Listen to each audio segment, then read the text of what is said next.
Jokowi cemburu pada reputasi historis Megawati. Kan itu dasarnya. Jokowi cemburu pada reputasi demokratis dari SBY. Jadi ini orang yang karena cemburnya sendiri, dia bingung sendiri apa poin dia supaya dia diingat. Apapun Ibu Mega akan diingat sebagai orang yang melawan Orde Baru. Apapun orang akan ingat bahwa Ibu Mega orang yang tahu bahwa kekuasaan itu harus dibatasi itu. Apapun orang akan ingat bahwa SBY membuat negeri ini dimengerti oleh publik internasional sebagai negeri sumber penciptaan demokrasi. Semua itu tidak ada pada Jokowi. Sekarang Jokowi mulai cemburu pada Prabowo. Prabowo ada di Paris. Di situ dia dikerbuti oleh diplomat asing. Semua orang yang ingin jadi menteri ada di Paris. Paris jadi ibu kota alternatif Indonesia untuk 1 minggu ini. Bayangin coba. Saya bakal ketemu juga nanti besok saya ke Paris. Tapi bukan untuk manjat kekuasaan. Saya bawa atlet panjat tebing. Bedanya di situ tuh. Apa yang dilakukan Pak Jokowi sekarang? Dia lagi mempersiapkan upacara besar-besaran di IKN tanggal 10 dengan mengerahkan 500 sampai 1.500 relawan. Mau ngapain di situ coba? Mau pamer bahwa IKN itu ada legasi dia. Memang. Karena Projo bilang, kenapa kalian, wartawan tanya, kenapa kalian akan pergi ke IKN? Ya kan IKN itu ada legasi Pak Prabowo, legasi Pak Jokowi, artinya legasi kami juga sebagai relawan. Bayangin logika kekuasaan itu dipersempit sebagai upaya untuk pamer IKN dan menganggap itu legasi Jokowi artinya legasi dari buat relawan. Jadi bukan legasi buat bangsa memang. Jadi betul tadi dia mengatakan bahwa kita hidup dalam the Republic of Fear itu. Republic of Fear itu judul buku ditulis oleh seorang akademisi Harvard untuk menggambarkan keadaan Irak ketika dipimpin oleh Saddam Hussein. Republic of Fear itu diplototi sampai kemanapun. Itu yang terjadi sekarang. Tetapi sangat beruntung bahwa seseorang muncul untuk mengatakan no terhadap fear itu. Ada film judulnya F3 itu, Fun Fearless Female. Seorang perempuan yang tidak pernah punya rasa takut itu. Ciri-cirinya apa? Dia mampu untuk menerangkan kedudukan dia itu tanpa dipengaruhi oleh perspektif apapun. Selain bahwa dia tahu dia adalah perempuan yang tidak takut pada semua ancaman tuh. Ini judul film ya. Fun Fearless Female. Dia fun karena dia tahu bahwa yang dia ucapkan itu didasarkan pada pengetahuan historis dia tentang segala hal tuh. Jadi kalau bilang siapa yang sekarang disebut Fun Fearless Female? Ya Megawati. Dia gak punya rasa takut. Apa yang dia mau takutkan? Sejarah membackup dia dengan seluruh perspektif. Pidato Megawati di forum itu menunjukkan bahwa akhirnya Megawati tadi kembali pada kekuatan intelektual. Dia ucapkan sejarah pikiran Bung Karno dengan detail tuh. Dia mau bertengkar tentang emang Soekarno komunis atau dia nasionalis? Pada ujungnya Soekarno nasionalis. Hal semacam ini adalah kita mengerti akhirnya. Memori kolektif dari bangsa ini disempurnakan oleh pidato Megawati dalam 12 menit tadi di Partai Perindo. Orang tahu akhirnya. Kan orang anggap Megawati nggak ngerti apa-apa. Di dalam ilmu psikologi atau biopsikologi, sel otak kita itu akan kembali ke masa lalu justru ketika kita benua itu. Kita ingat memori di awal-awal dan Megawati tahu bagaimana bapaknya itu pidato di depan tentara di Monas sekarang itu, apa namanya, lapangan Ikada. Suatu waktu Bung Karno berdiri di situ di acara Hari Angkatan Bersenjata. Bung Karno bilang begini, di belakang saya berdiri para jenderal, di depan saya ada rakyat. Dan saya mau terangkan pada kalian, jenderal di belakang saya, kalian adalah alat negara. Negara adalah alat rakyat. Rakyat adalah alat revolusi. Jadi kalian jenderal, alatnya alat. Bayangkan logika kuat itu kan. Yang sekarang orang persoalkan itu. Bahwa Jokowi melakukan mutasi segala macam itu tanpa berpikir bahwa yang di belakang itu adalah peralatan negara, bukan peralatan presiden. Sesuka-sukanya pindah-pindahin mutasi, reposisi segala macam itu. Ibu Mega mengerti bahwa mereka adalah alat negara karena itu pakai meritokrasi itu. Jangan karena kedekatan personal segala macam. Lalu orang berpikir ngapain? Jokowi memasang orang-orang ya untuk menyelamatkan dia. Jadi siapa yang lagi dalam keadaan fearless, lagi dalam fearful, ya Jokowi yang lagi cemas dengan kedudukan dia yang tadi. Ya mungkin Oktober itu he is nothing gitu, gonna be nothing gitu. Nah kita mau terangkan itu sebenarnya pada publik. Yang sekarang berupaya untuk mencari celah supaya PDIP itu bubar itu. Yang mungkin PDIP itu sejarah. PDIP tidak didirikan oleh Megawati. PDIP tidak didirikan oleh Hasto, tidak didirikan oleh Puan. Dia didirikan oleh kepentingan sejarah Indonesia. Dia akan ada di situ terus. Apapun problemnya. Megawati ngerti bahwa, oke, you mau tangkap saya. Kan itu Megawati bilang, silakan tangkap aja. Toh di belakang dia ada preman. Betul dia bilang preman. Tapi bukan preman dalam pengertian akan mengeroyok. Ada sejarah yang akan backup dia. Dulu saya pengkritik Megawati kok kalau Megawati bikin salah. Tetapi dalam soal ini, kesalahan Megawati, kesalahan PDIP, kesalahan kriminal. Memang ada orang-orang korupsi di situ. Memang, proses saja. Tapi kesalahan Jokowi, kesalahan konstitusional. Berupaya untuk memperpanjang kekuasaan. Itu the highest of criminal in politics itu. Beda itu. Nah bagi Megawati, ada film bilang begini.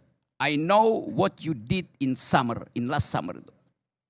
Saya tahu yang lu lakukan di musim panas yang lalu tuh. Siapa yang dia maksud? Jokowi. Petinggi-petinggi negara, kalangan pejabat pengendali kekuasaan. Jelas Mega ngerti di kepalanya itu dia ensiklopedi berjalan tentang semua kejahatan yang ada di negara ini. Dia tahu siapa penjahatnya. Jadi kalau mau adu-adu perspektif, karena itu mungkin Mega bilang, lu kecil lu tuh, enggak ada apa-apa lu, you are peanuts itu kan.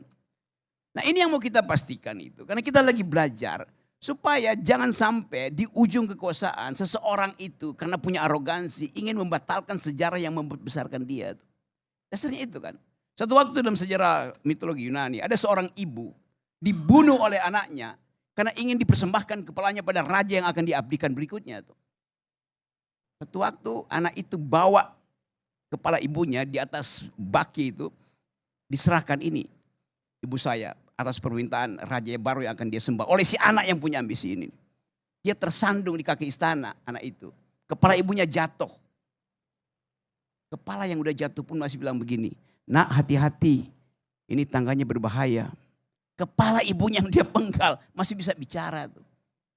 Jadi kita belajar dari pengalaman banyak hal tuh. Bahwa keadaan kita itu dimanipulasi oleh ambisi seseorang. Dan ambisi itu adalah ambisi untuk memperpanjang kekuasaan dia. Ambisi seorang yang menginginkan dirinya jadi raja. Ambisi yang membuat dia mendorong semua kekuatan dia. Kendati terengah-engah. Tapi tetap ingin berupaya untuk mengendalikan semua keadaan. Jadi kita ada di situ dan pelajaran ini mau kita terangkan pada publik bahwa apa yang kita sebut sekarang sebagai upaya untuk menghancurkan PDIP. Itu artinya rekayasa dari seorang anak kecil yang dari awal kemampuan dia hanyalah membuat mebel. Ya, halo teman-teman, kembali bersama saya di channel ini. Salam inspirasi, salam NKRI harga mati. Bersama saya di channel Indonesia 2045 yang membahas seputar politik, pendidikan, dan juga budaya. Menarik sekali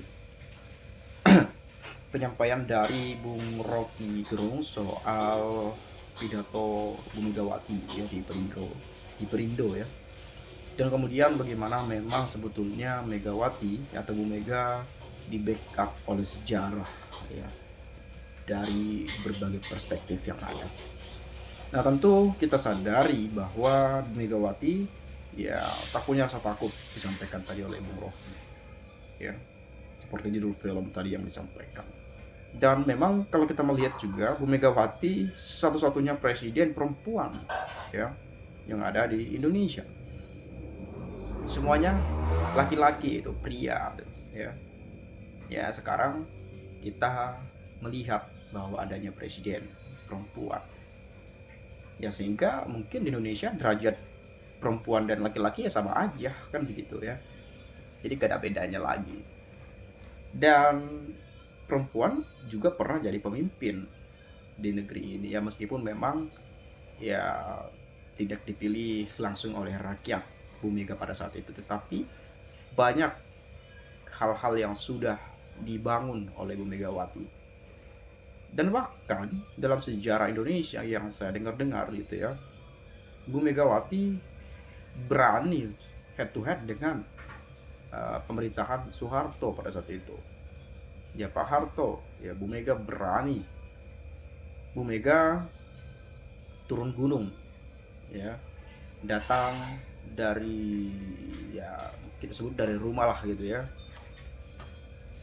Dan PDIP sekalipun bukan dibangun oleh Bu Mega, bukan dibentuk oleh Hasto atau Puan, tapi dibentuk oleh sejarah itu sendiri. Ya, jadi jelas tadi kita mendengarkan seperti apa yang sudah disampaikan oleh Bung Rocky Gerung, ya, dan kemudian ya satu-satunya alasan ya Pak Jokowi cemburu gitu ya pada Bu Mega, pada SBY, dan pada Pak Prabowo juga sebetulnya.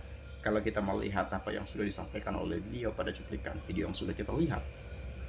Tetapi ya bagaimanapun memang ya jelas setiap pemimpin pasti ada plus minusnya juga teman-teman. Jadi ya tergantung bagaimana kita dalam menyikapi dan menilai itu ya. Dan soal IKN ya, yang sampai saat ini kita belum tahu kejelasannya bagaimana. Apakah lanjut pembangunannya atau apa, karena efisiensi anggaran juga kan begitu ya. Tetapi saya tidak terlalu jauh lah untuk bahas ke sana karena tentu tadi panjang lebar sudah kita dengarkan bagaimana penyampaian dari Bung Rocky Gerung ya, presiden akal sehat nih dijuluki ya. Luar biasa dengan penyampaian-penyampaian logika-logika yang luar biasa. Tetapi di sini saya coba mengulas ya ataupun membaca bagaimana komentar dari kawan-kawan kita, tentu sebagai netizen masyarakat Indonesia dalam hal ini. Rocky mulut besar, kapan Megawati berani melawan Orde Baru? Pada zaman Orde Baru, Mega nggak berani ngomong apapun. Dia jadi ketua PDI juga menumbalkan kadernya yang pengorbanannya tidak pernah dihargai oleh Megawati. Ini ada perspektif lain juga nih, ada penyampaian lain juga ya. Jokowi beda dengan Megawati dan SBY. Jokowi yang terbaik dengan menyiapkan landasan Indonesia Emas 2045. Rocky Gerung, bajingan politik tanpa prestasi bagi bangsa. Rocky luar biasa. Sylvester lulusan fakultas bodong. Inti dari pernyataan Bung Rocky Gerung tentang pembuat mebel, dalam istilah Jawa dia memiliki sikap kere, munggah balik. Si Rocky nggak habis-habis memaki, mencaci, menghina Jokowi. Sepertinya Pak Jokowi ada hutang dengan dia. Saya pengagum Presiden Soekarno, founding father negara kita. Juga putrinya Mega yang berani melawan Orde Baru.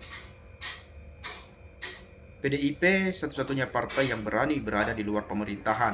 Bersyukur untuk itu sebagai penyeimbang, penjaga dinamika demokrasi Indonesia. Jokowi mana tahu, Jokowi mana paham apa yang diucapkan Bung Rocky. Jokowi yang tahu hanya kekuasaan oligarki dan oligarki. Lah, Jokowi tak butuh partai, padahal suatu negara bisa maju karena adanya partai politik, gitu ya. Betul sekali, berpikir secara realitas. Fakta pasti Bu Mega tahu semuanya diam. Itu emas, sekarang waktunya untuk Indonesia terang.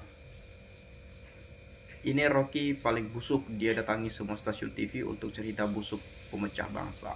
Jokowi sudah bilang kalau kau punya bukti Pak Jokowi siap dipidanakan.